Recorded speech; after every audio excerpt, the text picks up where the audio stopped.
ஒன்றும் தெரியாது. ஹில்ஸ் ஒன்றும் தெரியும் அழகா. நல்லா இருக்கு.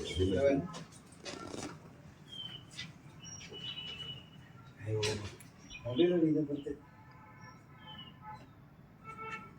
மொபைலோட கேமராவோட இதை பொறுத்து கண்ட போதா நடுவில் வந்து நம்ம நடுவில் மேலே வருது. மேலே வந்து இங்கே தான் நம்ம பார்த்தோம். இந்த இடத்துல தான் இந்த வியூவை பார்த்தோம். நம்ம அந்த வியூ இங்கே போனோடனே மறைஞ்சிரும். கரெக்டாக இதான் உள்ளே போய் இப்படி சுற்றி பேக்கில் வருது. ஓகே, இங்கேருந்து பார்க்கும்போது இதை ஃப்ரெண்ட் ஆகிட்டான். ஓகே, பயமா இருக்குப்பா. எங்கிட்ட காதுக்குள்ள கட்டி வச்ச மாதிரி மழை பெஞ்சா பயமா இருக்கும். மழை பெஞ்சா பயமா இருக்கும். நைட்ல இதா இருக்கும்.